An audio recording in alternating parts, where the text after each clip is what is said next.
Assalamualaikum warahmatullahi wabarakatuh. Apa kabar Ananda semuanya? Semoga sehat-sehat saja dan dalam keadaan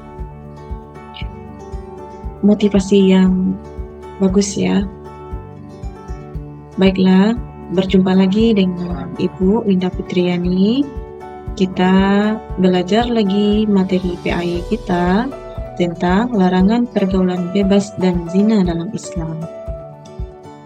Baiklah, Ananda semuanya, sebelum kita memasuki materi kita ini, hendaknya kita membaca doa bersama-sama ya. Baik, kita baca doa bersama-sama. A'udzu billahi minasyaitonir rajim. Bismillahirrahmanirrahim.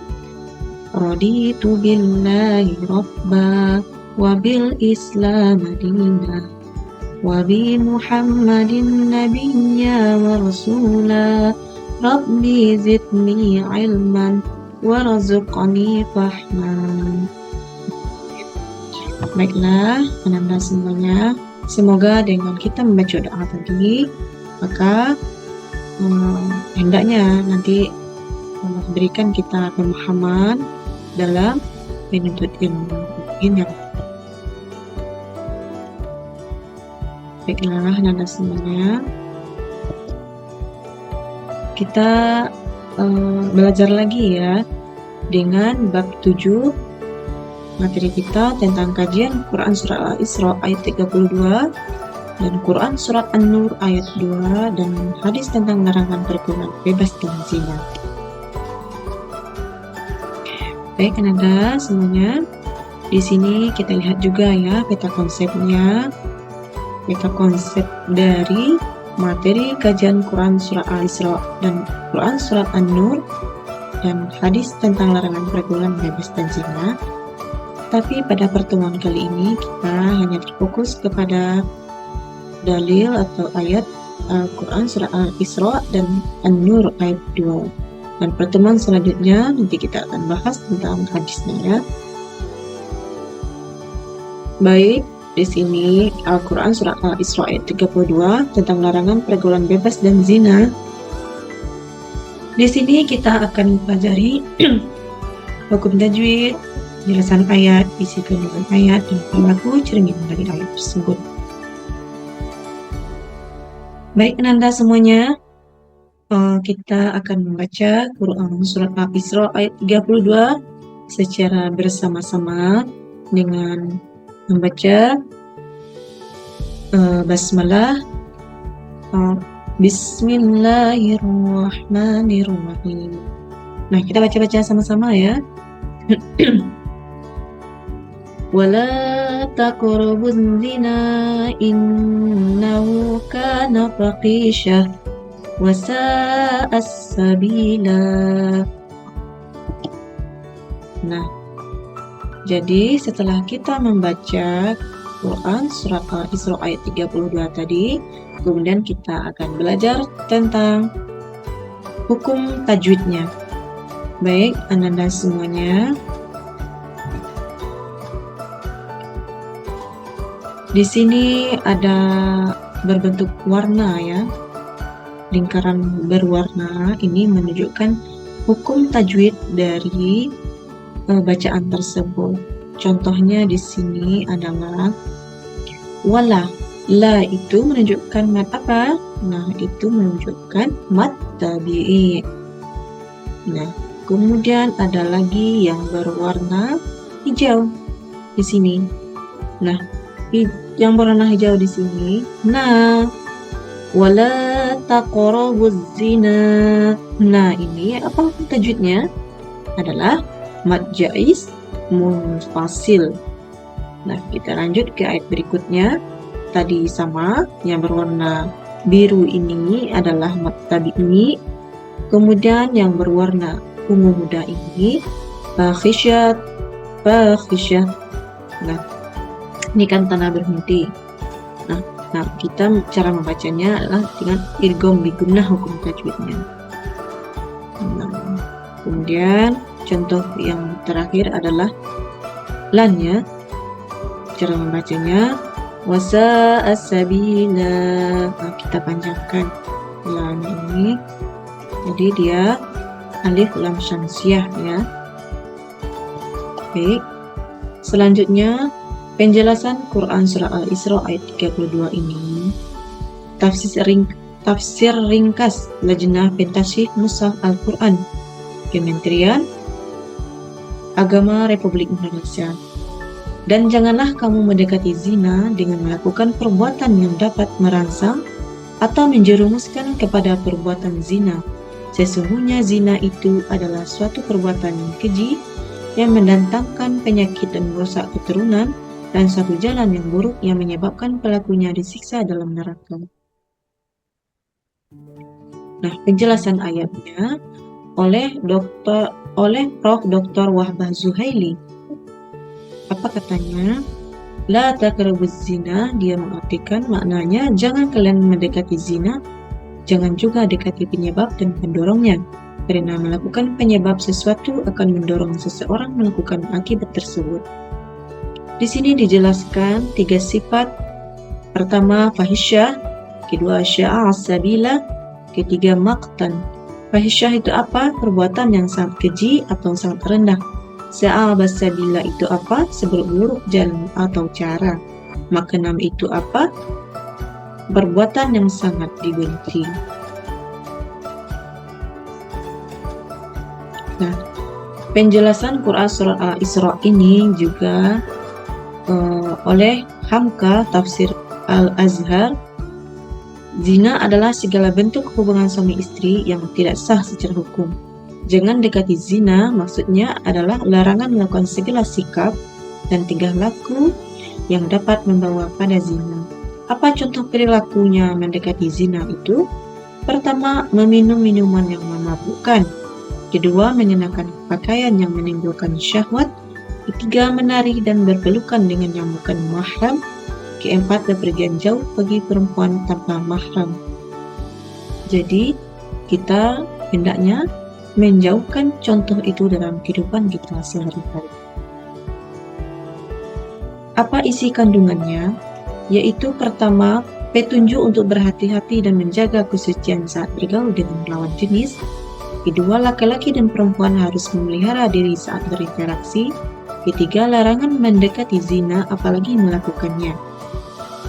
Keempat, setiap larangan Allah SWT mengandung alasan di baliknya. Kelima, pergaulan bebas dapat mendatangkan kerugian besar. Setiap aturan Allah SWT harus direnungkan untuk menjadi pembelajaran yang diterapkan.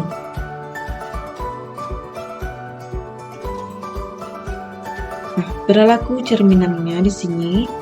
Pertama, membatasi pandangan terhadap lawan jenis. Kedua, mengurangi intensitas pergaulan dengan lawan jenis. Ketiga, berpegang teguh pada norma agama ketika bergaul dengan lawan jenis. Keempat, menghindari jenis tontonan yang mengundang syahwat.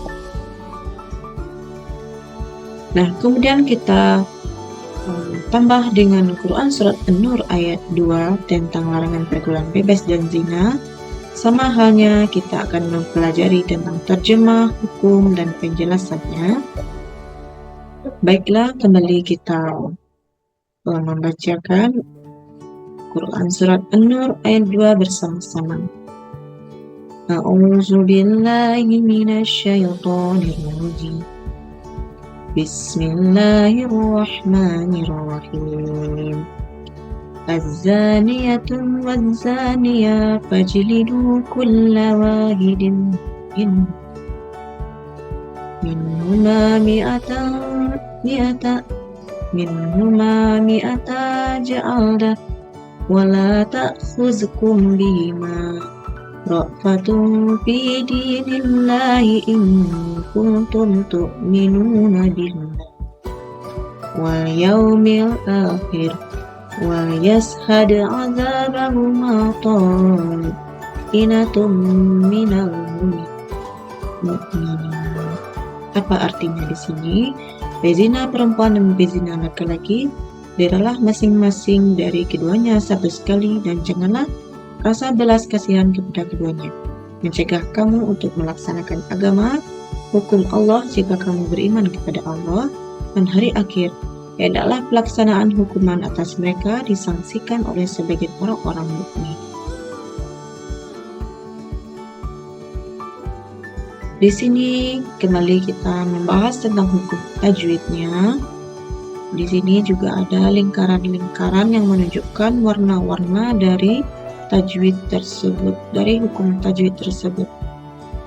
Di sini adalah yang berwarna biru adalah mad tabi'i. Kemudian kita langsung membaca saja ya. Kita contohkan azza. Apa di sini hukum tajwidnya adalah mad tabi'i. Az-zaniyatun waz-zani fajlidu kulla. Nah, masih mad tabi'i ya. Wahidim minhuma. Ini adalah mad apa? Nah, ini hukum bacaannya bukan mad, tapi idgham bidun. Dan begitulah sampai seterusnya. Kemudian penjelasan Quran Surat An-Nur. Tafsir ringkas Lajnah Pentafsir Mushaf Al-Quran Kementerian Agama Republik Indonesia. Surah ini mengandung ketentuan hukum yang pasti, salah satunya hukum perzinaan kepada penzina perempuan yang belum pernah menikah, dan demikian pula penzina laki-laki yang belum pernah menikah. Beralah masing-masing dari keduanya 100 kali. Jika perzinaan keduanya terbukti sesuai dengan syarat-syaratnya, dan janganlah rasa belas kasihan kepada keduanya mencegah kamu untuk menjalankan agama dan hukum Allah.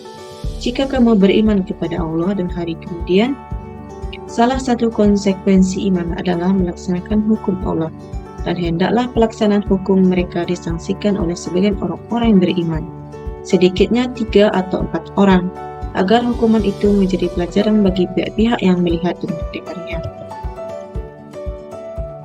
Penjelasan ayatnya, Quran Surat An-Nur ayat 2 ini oleh Prof. Dr. Wahbah Zuhaili.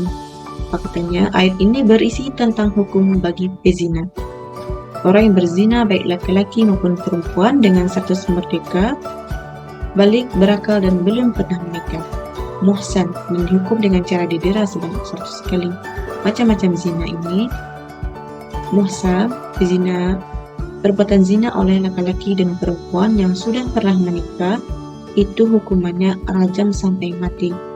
Kemudian ghair muhsan, perbuatan zina oleh laki-laki dan perempuan yang belum pernah menikah, hukumannya dera 100 kali.